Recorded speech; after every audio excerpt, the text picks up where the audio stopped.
All right, today we're going to continue reviewing for the final exam. I do have the lab reports that people have turned in all queued up and just awaiting grading by Ashley. And so hopefully those will be done soon. As soon as I have grades for those things, I will, of course, upload them so you can see how things are. Everything else, I believe, is already uploaded. So you have as complete of a grade report as you can. Hopefully you saw that if your scrapbook file is too big to submit in Moodle, I sent you all individually links to folders on Google Drive. You have to be logged in with your Union College Google account. Well, I don't know if you think it's a Google account, but anyway, and then you can save your file in there, so I'll have it. And I will make sure I have those graded Sunday so you can know by Sunday night exactly where you stand. Please remember to complete the course evaluations. Those are really important to me. I would like to have everyone express how their impressions of the class are and what could be improved. And let's continue reviewing. So last class period, I believe I ended on this slide where we talked about the independence of motion and projectile motion and how to work those. So basically, that's only chapter 3. We didn't get very far in the review last class because I talked about music. So moving on, chapter 4 is talking about Newton's laws and solving problems with Newton's laws. There is no way the final exam will not have one of its synthesis problems requiring you to use Newton's laws to solve it. Right? There's lots of different variations from both the first and second exam. I think the first and second, or maybe the second, I don't know. There's 2 exam periods that cover this material. So you're definitely going to have one of your synthesis problems is going to involve using Newton's laws, whether it's solving an equilibrium problem or solving a problem with motion. So in solving Newton's laws problems, first, remember the 3 laws, which we talked about last class period. The law of inertia, the net force equal to mass and acceleration, and for every action, it's equal opposite reaction, and be able to apply them as appropriate. Second law is the real important one for solving these things. So the second law, the sum of the force vectors is equal to mass times acceleration vector.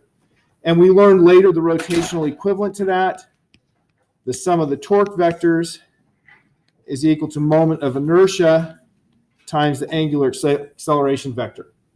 So now that we have learned a little more, we can take this and say that that's still a Newton's second law problem. It's just a rotational equivalent if you're using the torques. So on this, you're looking at the sum of the torques on an object or the sum of the forces on an object. One of the things that's easy to mistake is looking at all of the forces in a problem instead of all the forces on an object.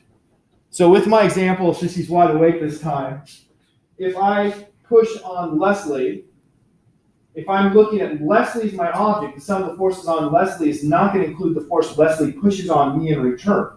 It's only the force that's being applied to her by my touch. If you include both, they'll add up to 0. Which is why one of the important things is choosing a reasonable object to sum your forces on. A problem that I think I gave you where a horse is pulling a cart and you're supposed to find the acceleration, you choose your system generally to be the horse and cart together, in which case the external forces are the forces between the ground and the horse and cart. The force that the horse puts on the cart is exactly balanced by the force the cart puts on the horse, and those aren't even part of your consideration. So make sure you know how to do them. So simple rules, draw the free body diagram. Free body diagram is showing all the forces acting on the object you're interested in. So it's getting rid of forces you don't care about, only the ones you're interested in. If it's more than one direction, break it up into components. Once you've broken it up into components, Solve Newton's second law in each component direction. And remember, when you break into components, you want to choose one direction has acceleration of 0. That makes your life easier because some of the forces equal 0 in that direction. These common forces you should be pretty familiar with. Obviously, you should know the difference between static and kinetic friction. Static friction, no sliding between the surfaces. Kinetic friction, there's motion between the surfaces. The magnitude of the static force is less than or equal to a maximum. The force of static friction is less than or equal to mu static times force normal, where mu is a coefficient that relates the two surfaces. So you'd have a different mu for steel on steel than you have for rubber on steel. It depends on the surfaces. If you do, and the direction of the force of static friction is whatever direction is necessary to keep it from sliding. The force of kinetic friction equals mu kinetic times force normal, and its direction is going to be in the direction opposite the motion of the surface. So if I have my hand sliding on the tabletop to my right, then the force of friction on my hand is to my left. Right. Simple directions. Tension, normal force, spring. We've talked about all those. And I will not ask you questions on stress and strain. Actually, I did go through that last class period, didn't I? Yeah, you're in chapter 7 right now. On chapter 7, really? Wow, I've got a memory like, steel trap. Okay, chapter 7 is a whole new ballgame. It's good that I went over that, though, because I did give Newton's laws more emphasis. Conservation of energy. Energy is a new method of solving dynamics problems. So Newtonian dynamics is what we had from chapter 5. Now in chapter 7, we have Hamiltonian dynamics, if you will, using energy for solving problems. So you need to know what energy is, the relationship between work and energy. That is, net work is equal to change in kinetic energy. Kinetic energy, energy in motion. You can also have energy based on configuration. We call that potential energy.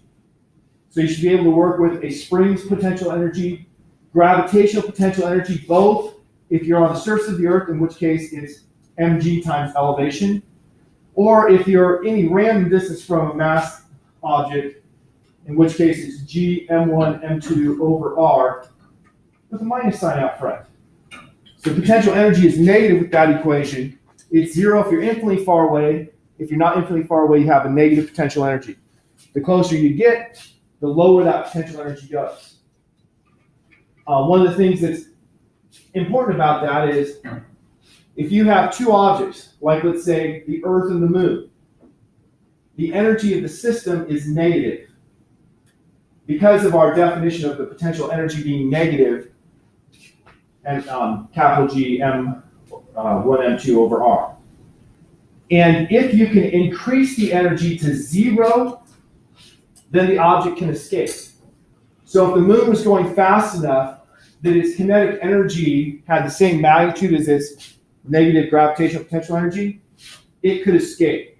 It doesn't matter what direction the moon is going at that point, it's going to be able to get away. We don't usually think about that in a physics class, but we think about it a fair amount in a chemistry class. Because in chemistry, you have the same thing going on, except for instead of gravitational force holding the electrons to the nucleus, you have the electromagnetic force holding the electrons to the nucleus. And just like the gravitational force, it's a negative force, or attractive force, which means a negative potential. And the closer the electron gets to the nucleus, the more negative its potential energy goes.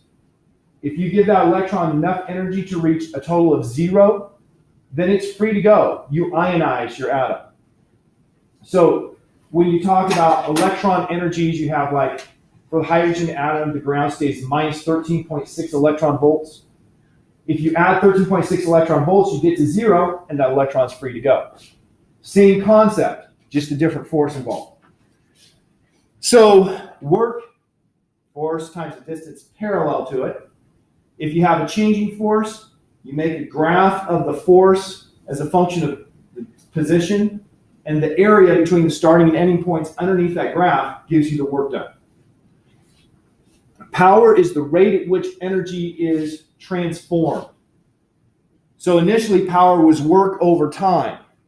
But then when we got to talking about heat, I said that conduction has a power, the heat per time, because it's still energy being transformed per unit time. So power is energy per time, something that students often lose track of. And second semester, when we'll talk about power again, they're like, hey, something with energy. These other ones, internal or thermal energy, you should now have a good feel for that. At the time when we covered this, you didn't have that as part of your working physics. But now you do. You have the internal energy is basically the microscopic energy of all of the different molecules and atoms. And that is comprised of vibrational and rotational. I'm not sure why I don't have rotational up there when I have vibrational. Acoustic energy is sound energy. Remember, we've just been working with sound. We talked about the intensity of the sound wave. That's the power per unit area. So the sound wave is carrying energy. And so there's energy per second power that's being transported by that wave. That's the acoustic energy. And so that's why you can use sound waves to break up kidney stones. You put in sound waves that have a high enough energy, and they are going to be absorbed, cause the kidney stone, the atoms to vibrate. You get them to vibrate enough, they break apart. Seismic energy is just the energy in a wave traveling through the earth. And as you well know, there's great energy in those seismic waves, as illustrated by buildings that fall down. I've already said the work energy relation. Work net is equal to change in kinetic energy. But then we defined potential energy change is minus the work conservative. So what's a conservative force? What makes a conservative work? Conservative forces are forces that will give you back any energy they take away. So a spring, you put energy into it to compress it, you let go, it's going to give it back. Gravity, you put energy into something to raise it up, you let go, it'll give it back. Those are conservative. Your body is not conservative. If I push a weight up and I use energy to put it up, if I let it come back down, the energy is not coming back into my body. It's going somewhere else. So that's not conservative, the work that I do. The work done by machines in general is not conservative. Work done by friction is not conservative. Where does the energy go when friction does work? Goes into heating, goes into thermal energy. So mechanical energy is all we talked about when we were doing the work energy calculations. Mechanical energy is energy we can use. That's kinetic energy, gravitational potential energy, spring potential energy, those things, the mechanical energy. Momentum. Remember momentum lab? Pushing the cards, having the cards off each other. We have momentum conserved if the net force on the object is zero. If there's a net force on the object, that's going to cause an acceleration, which will change the momentum. So momentum is not always conserved. You know, sometimes people just start saying, yeah, momentum is conserved. It's the fundamental rule. No. If that was true, if I dropped the ball, it shouldn't change its motion, because that would be changing its momentum. Momentum is mass times velocity. It's a vector. And so in the special cases where momentum is conserved, we do a lot of work. And primarily, we look at collisions. Two kinds of collisions, elastic, inelastic. These have to do with kinetic energy, not total energy, kinetic energy. In an elastic collision, kinetic energy remains the same. So you have two things bounce off each other. One may speed up, one may slow down, but the total kinetic energy is the same. In elastic collision, the kinetic energy changes. And for our purposes, we took one special case of inelastic, when they stick together. That's easier to solve. They stick together. So you pray that if I ask you a collision problem, that it's going to be inelastic because it's simpler to use. I did not do collisions in 2 dimensions. That is, two things come like this, bounce off like that. I didn't do those. It's the same physics. It just is going to more than double the complexity of the problem. So the let's just learn the fundamentals and move on. Rocket propulsion. What makes a rocket work outside of the Earth's atmosphere?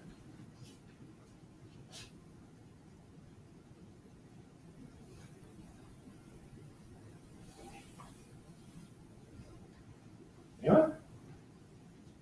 We're not with that guy who wrote the editorial of the New York Times, right? Well, what did you say? You don't remember?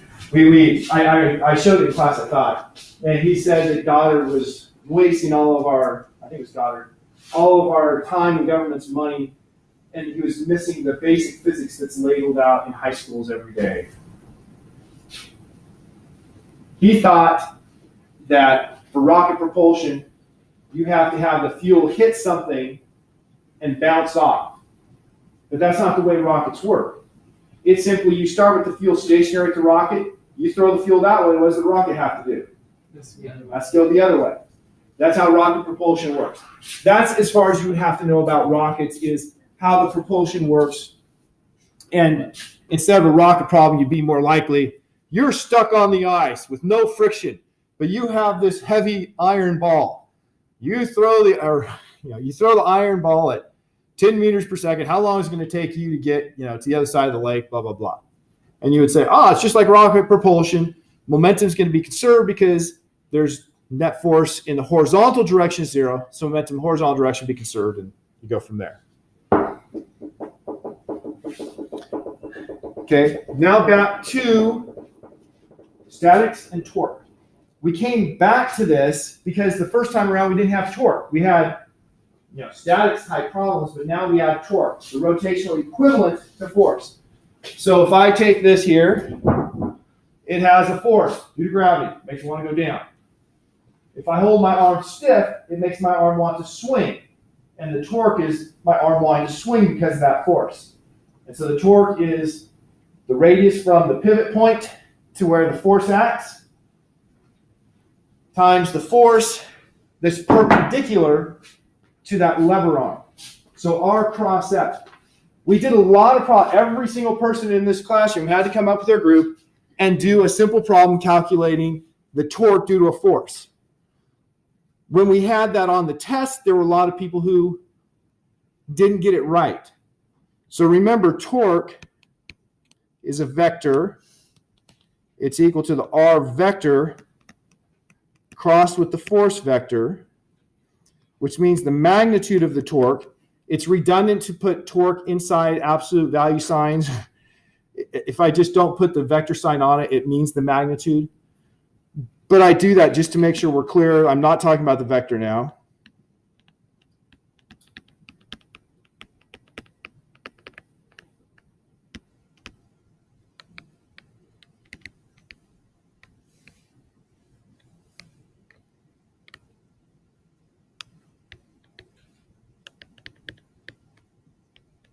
Where theta is the angle between the R vector and the F vector. In the text, or in the equation sheet, you have torque is equal to R cross F. And you have the magnitude of torque is equal to R perpendicular times F is equal to RF sine theta. But you have to know what theta is. Just because a problem gives you an angle does not mean that angle is theta. So you have to go through and figure out what is theta for my given problem. The angle between the radius vector and the force vector. What is the radius? The radius is going to be the distance from the pivot point to where the force is acting. So you have to be able to do the thinking processes here, not just put numbers into an equation. Other things that are important are the right-hand rule. R cross F. If it's a cross product, that means you're multiplying the perpendicular parts of vectors, and the direction is the direction that's mutually perpendicular to both R and F. So to make it so I don't tire out, I have my arm out here, and I want to calculate the torque about my shoulder. What direction am I getting? And the force is going to be the weight of this bar. What direction is my R vector pointing? It's pointing that way. What direction is the force vector pointing? Down. So if I use the right-hand rule, what direction is my index finger going to point? That way. What direction is my middle finger going to point? Down. And so then my thumb tells you the direction of the torque. And of course, make sure you do use the right hand, not the left hand. If you use the left hand, you'll get the opposite direction. I know, call it being biased against Mira, but, oh, Trace too? Being biased against the people over here on the left side of the classroom as you view it. Or being biased against the sinister, right? Sinistrality is left-handedness. Because they thought that there was something evil about being left-handed. Actually, I'm not sure which is first. If sinister originally means evil or means left, but they do mean the same. Make sure you use the right-hand rule. And as I said, being left-handed actually makes it easier to use the right-hand rule because you can write while you're using the right-hand rule. And of extra importance on the test, remember that paper can rotate. You do not need to get in a position like this. Okay, using this in statics problems like a teeter-totter or people standing on scaffolding or something.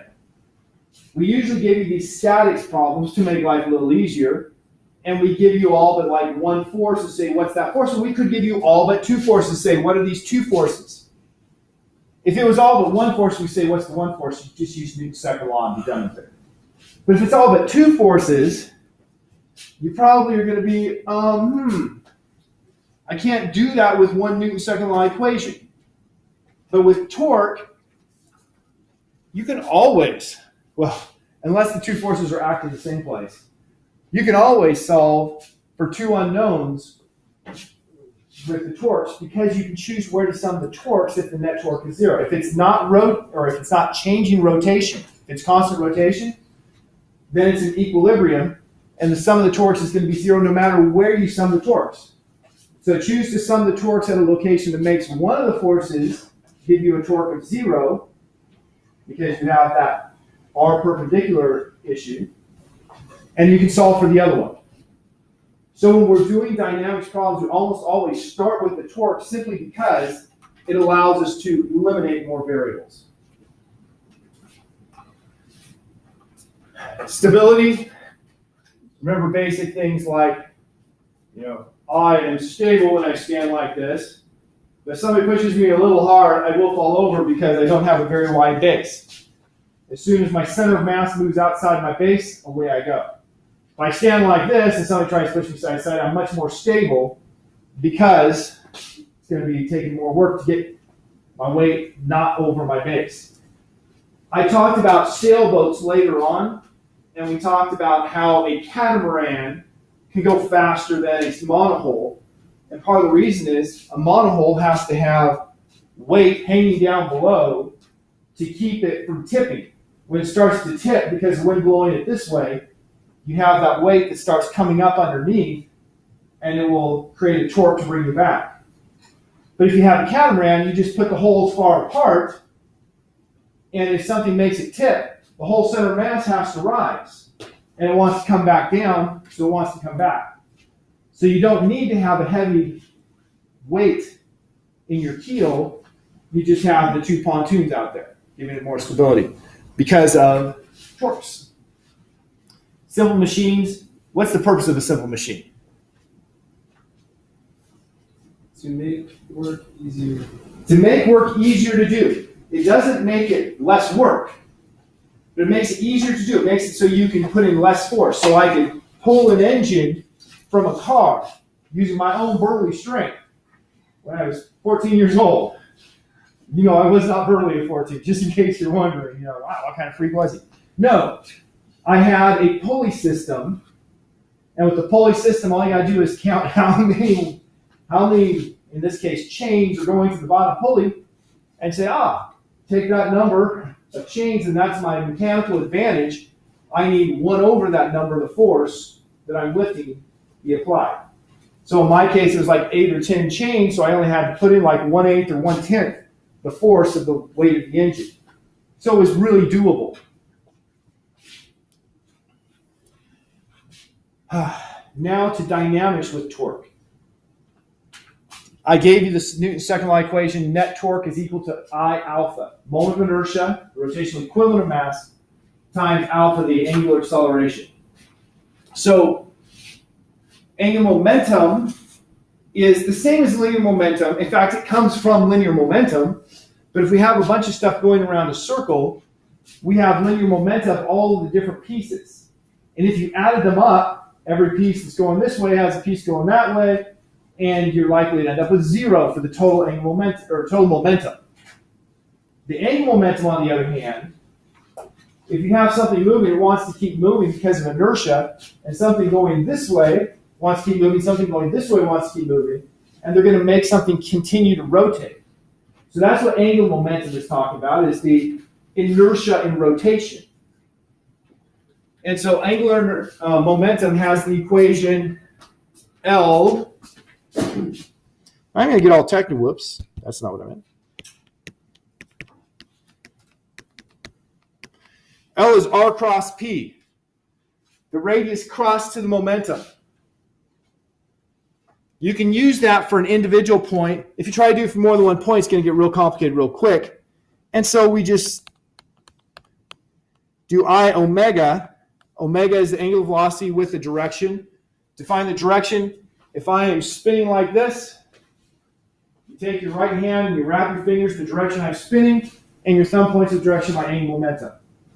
Now on the test on this, virtually everyone missed the problem of what direction the angular momentum is when you're riding a bicycle in a straight line. If I'm riding a bicycle in a straight line, the tire is going like this, right? And so I take my fingers in my right hand and I wrap them direction the tire is rotating. My right hand points to my left, so that's the direction of the angular momentum of the tire when I'm riding forward. So you ride a bicycle, your angular momentum is always to your left. Now, the next problem on that test was a follow-up. If I lean to the right, what direction is the angular momentum going to shift to? So if I lean to the right, I'm creating a torque about the tire. Because I have a mass that's to the right of the tire, then my R is going up and to the right, my middle fingers are going down, and my thumb is pointing forward. So when I lean to the right, the net torque is forward. Well, Newton's second law, I had written previously as the net torque is equal to I alpha, but it's also equal to change in angular momentum over change in time. Just like Newton's second law was the net force is change in momentum over change in time. So that means if my torque is forward, my angular momentum has to shift forward. So if I lean right, my angular momentum is going to shift forward, which means that my tire, instead of going forward, is going to have to shift so the axis has a forward component. And so the tire has to turn to the right if I lean right. Because of that Newton's second law rotational relationship, net torque is equal to change in angular momentum over change in time. One more thing on this. If I have a large angular momentum, the torque I create doesn't depend on the angular momentum of my tire. But if I have a large angular momentum and I create a torque that's small, the amount of change in angular momentum per time is going to be small compared to the total angular momentum. Hence, it will slowly rotate. If I have a small angular momentum, that same change in angular momentum will make it rotate a lot. So when you're riding slowly and you lean to the right, the tire is going to turn a much bigger amount than if you're riding quickly and you lean to the right. So the amount you lean changes with speed because the angular momentum is increasing when you have speed, whereas the torque is staying the same for the same amount of lean. Does that match with your... You guys are still young enough. You still ride bicycles for reasonable amount of time, I'm hoping. My age, I don't much. At least one student mentioned they were confused on that problem about what I told you with motorcycles. With the motorcycle, a student had told me, I push forward on the left side of the handlebar if I want to turn left. And that was really weird, and I had to look it up. And, well, actually, I didn't look it up so much about that, but when you push forward on it, it's going to cause you to lean. And when it causes you to lean, that lean is then going to create a torque that makes it come back. And so they push forward, and then the wheel comes back on them because of the lean that was induced by the push on the wheel. Which, like I said, is not part of my experience, just what I was told. Work done by torque is a real simple relation. Since work was equal to force dot change in length, for rotation, it's torque, the rotational equivalent to force, times change in angle, the rotational equivalent to distance. So it's just torque times the angle it rotates through. Now we get to, well, 11, I guess, went on the next to last test, and 12 started the last test. Static fluids. No, 12 and 13 were both the last test. Anyway, static fluids, and then we had dynamic fluids. One of the first things we talked about was pressure. Pressure being force divided by area. In a fluid being anything that flows, pressure is hydrostatic. That means that there is no differentiation of direction with pressure. It's a scalar value. If you have something that is a solid, you have the potential of having stress, force per area again, but with different orientations having different values. But with a fluid, you can't. It's always going to be the same in all directions. That confused people on the question, what direction is the force applied to a surface from a fluid? I think after the test we talked about in class, and everybody should know, what direction, if I have my hand here, what direction is the force of air pressure on the palm of my hand? Always just directly into it, in the negative normal direction if you like, because normal is the direction coming out of it. So pressure always puts a force into a surface. And since pressure is force divided by area, then force is pressure multiplied by area. By the way, do make sure you know the difference in solid, liquid, and gas. I figure that's not worth spending your time on in a review. Common units for pressure. The Pascal is the standard unit. That is a Newton per meter squared. But we also have pounds per square inch that we use regularly here in the United States. Atmospheric pressure is 14.7 pounds per square inch. I said 14.9 when I first talked about it in class because I hadn't looked it up. 14.7 pounds per square inch is atmospheric pressure, or 1.013 times 10 to the fifth. Excuse me. Jeez. Excuse me.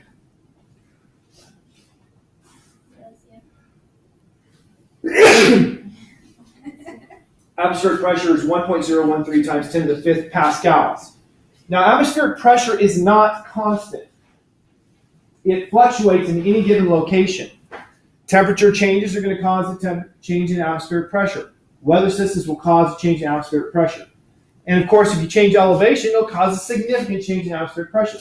In our house in Ranch of the Rockies, atmospheric pressure is only 7% of what it is here. Which means that I'm not getting as much oxygen when I'm up there. Which means I get winded at random times, usually when I'm sleeping. Okay, so the last one there, well, atmospheres is the average pressure of the atmosphere, like you just said. Torr is another name. It's short for Torricelli. And it's another name for millimeters of mercury.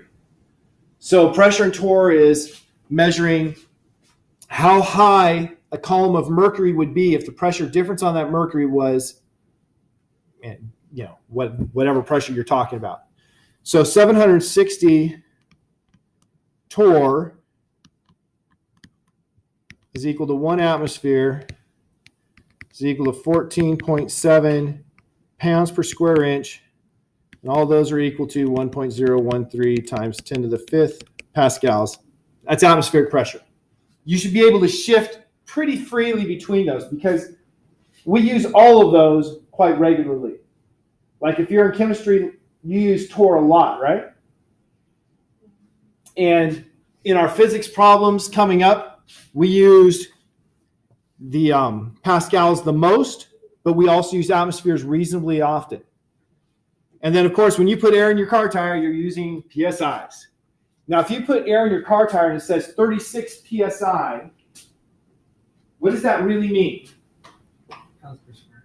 Pounds per square inch, but it's above atmospheric pressure. It's what we call a gauge pressure. So gauge pressure is compared to a standard or a gauge. And unless told otherwise, assume that standard or gauge is an atmosphere. There are some cases where it won't be, but make that assumption. So let's say that I fill my car tire up to 36 PSI here, and I drive up to Ranch of the Rockies, where our atmospheric pressure is only 70% what it is here. If I measure with the same temperature of air in the tire, I measure the pressure, what's it going to tell me now? It's going to be higher because the gauge, the atmospheric pressure, is lower now. And so the pressure inside is the same, but the comparison is lower, so it's going to show a higher gauge pressure because your pressure gauge really is, one side has air on it, one side has the air in your chamber, and it's measuring the difference between those. So your pressure gauge is usually going to always be comparing to what atmospheric pressure is right now where you are. Pascal's principle, Archimedes' principle. Pascal's principle is if I have a constrained fluid, right, doesn't have gaps in it, can't squirt out, the pressure at any given depth is going to be the same no matter where you are. Why is that useful? That's the principle we use for things like figuring out how a hydraulic lift is going to work. I have pressure here, small area here, and a small force, big area here, and a big force. And so you can have a fairly low pressure lift a very heavy object by having a big area under it. Then we have Archimedes' principle. Archimedes' principle is, it's a lot of fun to talk about, but it basically has one statement. The weight of the displaced fluid is equal to the buoyant force on the fluid. If the fluid is floating, it's going to be equal to the weight of the fluid. If the fluid sinks, well, the buoyant force was less than the weight. But you can calculate what the buoyant force is in either case by measuring the volume of water displaced and calculating the weight of that water, if it's water. Which would you float easier on? Water or mercury? Mercury. Why mercury? Because it has a higher density. Because it has a higher density, the same volume displaced would weigh a lot more. And hence you have a lot more buoyant force. So you have the same volume for your body. You could have 13.6 times more buoyant force on you if you were in mercury compared to water. So we know that people can float in the Dead Sea, right? Why can they float in the Dead Sea? People who normally sink, by the way. Those of us who normally float, well, that's nothing special. The people who normally sink and float, why can they float in the Dead Sea? Okay, the water must be more dense. So that salt added to the water must be making it more dense. We can conclude that without knowing anything about chemistry, just by knowing that we need more density if we're going to float. Surface tension. Somebody, actually a couple people, had an interesting article written by people in a foreign country that I am reasonably certain there were some translation issues in the article, talking about how like water skiers stand on the water. Because, people remember that from the scrapbooks? No? Christopher Ryan was one of the people who had it. No? Well, the article said, and the person whose URLs I couldn't access was one of the people who had it. The article said that the arms repel water. Or not repel water, expel water. Expel means that it's shooting water out, right? Well, that doesn't make sense. I think they must have meant repel rather than expel. It pushes water away, which is why it displaces water. And For some reason, the article was trying to say this was revolutionary. Not sure why that would be revolutionary, but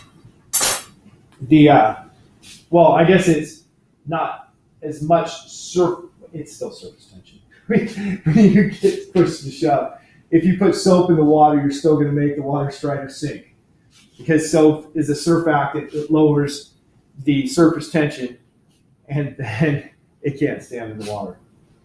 We have surfactant in our lungs to lower the surface tension. Okay, got that covered. Chapter 12, now flowing fluids. The big equation for flowing fluids was the Bernoulli equation. We had the continuity equation, which says, again, if it's constrained fluid, the volume per unit time is constant. So the flow rate, the speed times area, is constant. So one of the problems you had in the test just had water going through different openings. It says, where's it going the fastest? It has the same flow rate everywhere. The smallest area is going to have the fastest speed. Bernoulli's equation combines everything we know about fluids, basically. It combines Pascal's principle with other things. So you don't even need to worry about Pascal's principle anymore once you get to Bernoulli's equation. I didn't talk about Torricelli's equation, the person for whom the Tor is named, because Torricelli's equation is just a special case of the Bernoulli equation. Yeah. So I can't remember where I saw it, but I saw something similar to that where they were like different sizes, and it says where's the pressure the greatest, and it's like, was it that its pressure's equal in all? Is No. It's the same, or what was it? No, that is a Bernoulli equation problem. The Bernoulli equation says that the pressure at any location in a constrained fluid, the pressure plus 1/2 the density times speed squared plus density times g times height is constant. So you just have to look. Now, if they're all at the same elevation, then you can ignore the last term there. And the pressure plus 1/2 rho v squared is constant. So if v squared goes up, pressure's going to have to go down. So it'd be the place with the highest speed. So then you have to go back a step. The question we had on the test asked where the speed was the highest. So you find the place where you have the narrowest piece, that's going to have the highest speed, and that's the lowest pressure. So that's one step beyond the problem that you had on the test, but the same starting idea. So the one with the greatest, the least there. Greatest and least are opposites. We got to choose one. Just like the one that's like greater, like than the most narrow one. I don't know how to. Let me draw a picture. Yeah, first. draw a picture. That'd be better. So something like we had on the test. Notice the centers of these are all the same height, so you say, yes, the height's not an issue. And so you look at these and you say, well, the one that's the fastest is the one that's narrowest. So there's arrows to indicate the relative speeds.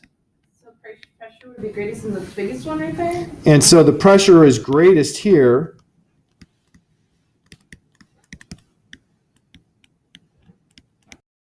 And least and intermediate in the last one. Because of the speeds, it's just inverse to the speed. Inverse speed squared relationship. So make sure you understand that Bernoulli equation. And remember, Bernoulli equation just comes from conservation of energy. We went through that calculating the change in energy and the work done when you have pressure pushing on two sides of a fluid that changes elevation and changes radius. Viscosity is how thick a fluid is fundamentally.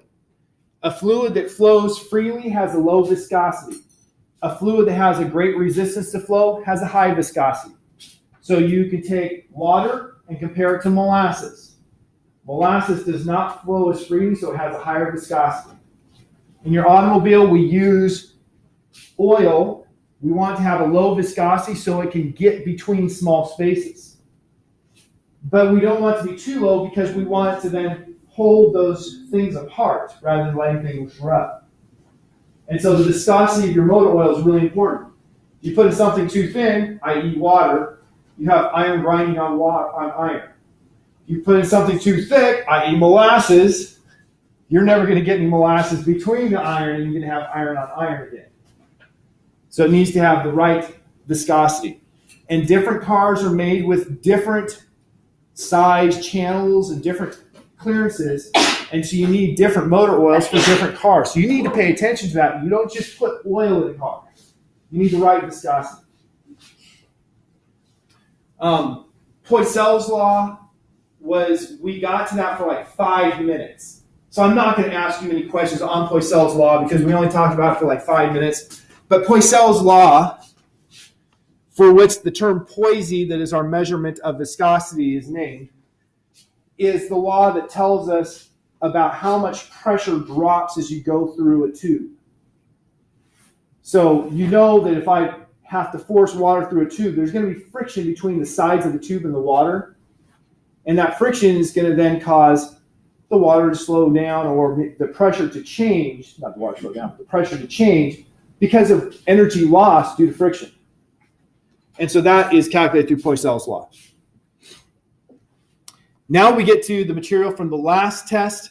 I'm actually going to skip over the material from the last test because I only have 3 minutes and talk about material that is untested so far, just to make sure I've reviewed that. So the material that's untested is about simple harmonic oscillators and waves. So you're going to have one of your synthesis problems will be from that material. So what kinds of things do we have from that material?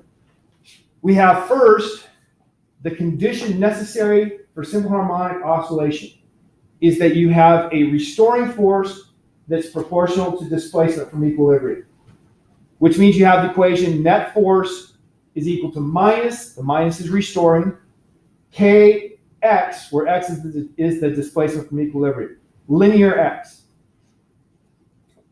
That's the exact equation for the force due to a spring. So a spring is our standard example of the simple harmonic oscillator. And I'm not going to swing it about because, hey, we only got 2 minutes and whatnot. But for a simple harmonic oscillator, people in the physics 252 or 251 class went through the math, and it wasn't very hard math, of showing that it's going to have a sinusoidal oscillation. So simple harmonic oscillators are sinusoidal with time in their oscillations. And the frequency in radians per second, the angular frequency, is square root of k over m, where k was that constant relating the displacement from equilibrium and the force, and m is the mass of the oscillator. So you could have a problem that gives you a spring and tells you, well, gives you information to allow you to calculate the spring constant, or it might tell you the spring constant. You have to be able to get the spring constant one way or another. And then asks you, at what frequency will it oscillate? At what frequency will it oscillate if I change the mass to this? You have a pendulum. A pendulum with a big oscillation like this is not a simple harmonic oscillator. I think that's clear. If you get the oscillation big enough to go in a full circle, it's clearly not a simple harmonic oscillator. You can have any frequency you want if you're going in a full circle. But if it's small oscillations, then it behaves like a simple harmonic oscillator, with omega being square root of, what's L over G? Now, square root of G over L? Yes. So the angular velocity is square root of G over L. So if I change the length, it's going to change the angular velocity and hence the period. Remember, period is 1 over frequency, and omega, the angular velocity, is 2 pi times frequency. So you can quickly go back and forth between those. So you might be asked to find the acceleration of gravity from knowing the length and the period of a pendulum. Lots of different options there. Those are the things that you need to know about simple harmonic oscillation. Last thing, music. Make sure you know the resonance conditions and what makes a standing wave for resonance. So standing waves have nodes and antinodes. They're caused by waves going in opposite directions. And so those standing waves, if you have a wave on a string, it's going to have a node at each end. And that's what sets the possible wavelengths that it can resonate at. Once you know the possible wavelengths, our relationship that says frequency is equal to speed divided by wavelength means you know what the frequencies are as well. You know what the speed is. Now for the closed tube is closed on one side, open on the other. You're going to have a pressure node at the open end and a pressure antinode at the closed end. So the shortest distance for that is going to be a quarter wavelength. The shortest distance for a node at both ends was a half wavelength. So you're going to have different fundamental frequency. The fundamental frequency for the same length tube, if it's open on both ends, it's a node at both ends. If it's closed one, open at the other, it's node at one, antinode at the other. One's going to have its fundamental frequency being V over 2L. One's going to have the fundamental frequency V over 4L. The V over 4L is the one that's the closed tube. So closed tubes play lower frequencies for the fundamental. Also, closed tubes do odd frequencies. So 1, 3, 5. So closed tubes can't play an octave. And closed tubes, if you take the change from one frequency to the next, if you go down, you'll never get to 0. You'll be symmetric about 0, but not have 0 for a closed tube. So if you're given two adjacent frequencies, you can just subtract down that frequency difference, and if you get to 0, you know it's open. If you don't get to 0, you know it's closed. Make sure you know the condition for beats and what causes beats. And I'm totally over my time. That should prepare you for what we have for the oscillations and waves. I will update as soon as I get more great information. Remember, scrapbooks due today. If you missed points on previous scrapbook submissions, you can change, modify the ones that you missed points on, but notify me to make sure I regrade them. And when I regrade them, I will change your score from the original submission period. And make sure you turn in the entire 25 scrapbook entries in one file. It's been great having you. Remember to do the course evaluation before tonight. Today is the last day they're accepted. So if you haven't done them yet, please.